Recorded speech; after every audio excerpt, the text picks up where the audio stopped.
it's you. Good. Phones on silent? Cool. Why have you brought this suit, Mohamed? I brought this suit to redress the ill that these people have done to me. What ill have they done to you? Well, they are claiming that I am a fraud.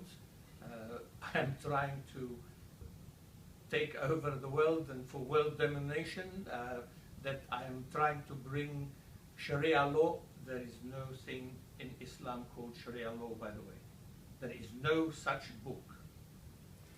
How did it make you feel to see these claims, to see these videos saying that you're funding terrorism and etc. etc.?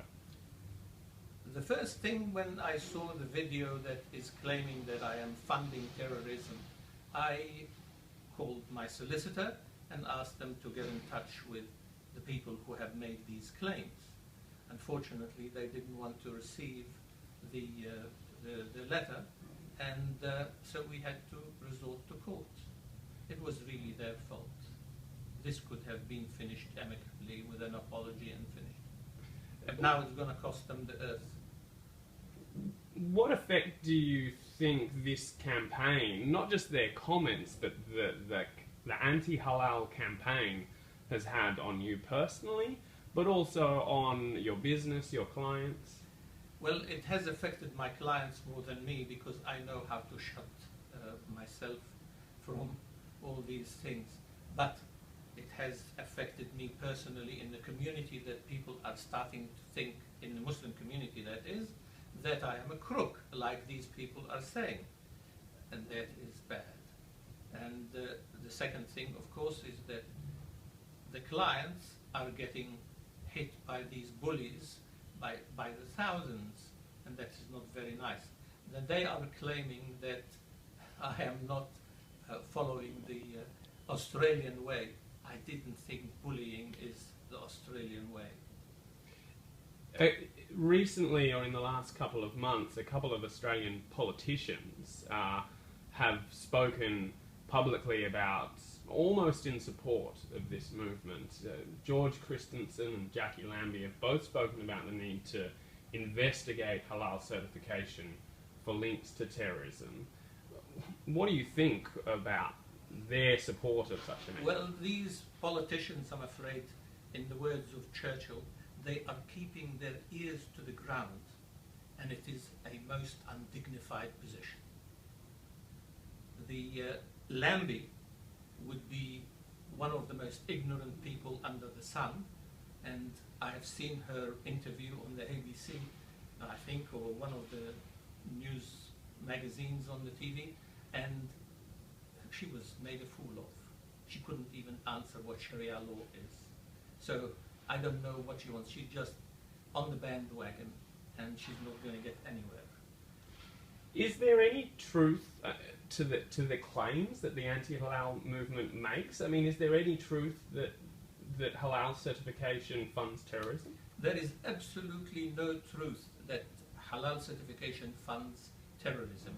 And the commissioner, or one of the assistant commissioners of the AFP, that's the Australian Federal Police, has said, to his knowledge, no halal certifier is involved in money laundering or supporting terrorism. So what are we supposed to listen to Mufti Pickering or Sheikh Kirali in saying these things without any proof whatsoever? Or should we listen to the AFP? There has been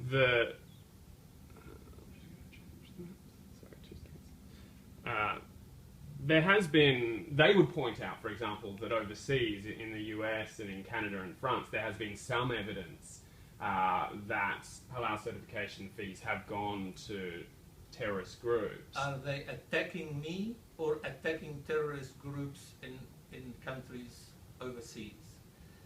I am here in Australia, I'm a law-abiding citizen, and I pay my taxes, a hell of a lot more taxes than they all put combined. This lawsuit obviously means a lot to you. It means a lot to you in terms of your image and in terms of I guess, respect. What does it mean to you to win this fight? Winning this fight is to put them back in their holes, because that's the only place that they should be in. And it gives me back my respect, which they are attacking. What do you think drives this movement? What drives the anti-halal campaign? The anti-halal campaign is driven by the Q Society, and they are declaring themselves openly that they are anti-Muslims. So it is really about anti-Islam. Any Muslim putting his head above water, they are trying to shoot down. They don't want Muslims to grow and prosper. But I'm telling you, I will grow and I will prosper and prosper more than I'm prospering now.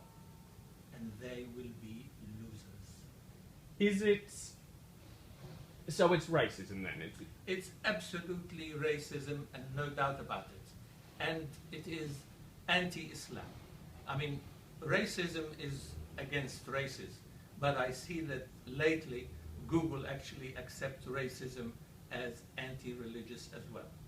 So there is another word I can use instead of racism, and that is bigotry. They are bigots, all of them. Australia obviously has a very checkered past, shall we say, when it comes to racism or bigotry.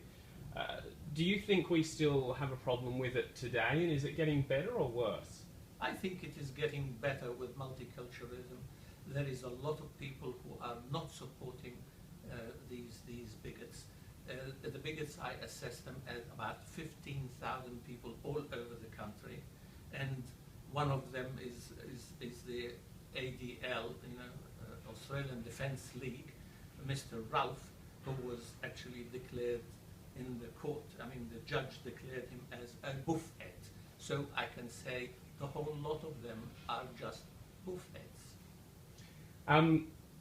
And for those who don't know, I mean, how would you explain what halal is? Halal is, for Muslims, is a way of life. Is we have to live in an honest way. It really means allowed. What is allowed is honesty, is doing the right thing, earning your money from a halal source, meaning an acceptable source. So that's what halal means. Of course, when it comes to food, we have certain foods that we are not allowed to eat. So halal certification really makes it easy for the Muslim public to know what to eat and what not to eat. It is ridiculous to say, oh, read the label, because let's say you buy biscuits. You don't know what fat it was smeared on the trays when the biscuit was put on. But the label only tells you that it is flour, egg and water and sugar. It doesn't tell you about the fat that has been smeared on the tray. This is where you need somebody to actually research that and make sure that the public is getting what they want to buy. How big is the halal certification industry, both here in Australia and also overseas? Well, overseas it is about $2 trillion and a bit dollars US. Here in Australia we export 1/3 of all the food export is halal certified. I would say it's between 10 and 12 billion Australian dollars. I mean, that's a sizable chunk of our exports. Well, that is actually allowing about $450 for every man, woman and child, including the bigots. How does halal certification work? So a company, explain briefly, let's say I'm a company, I sell yogurt or something. What do I need to do to get halal certified? Companies that require halal certification have to apply here, and we send them an application form. They have to fill it. They give information about the company, where it is and who is the person who we will be talking to, and they have to give information about the products that they want halal certified. They may have 100 products but only want to certify 3.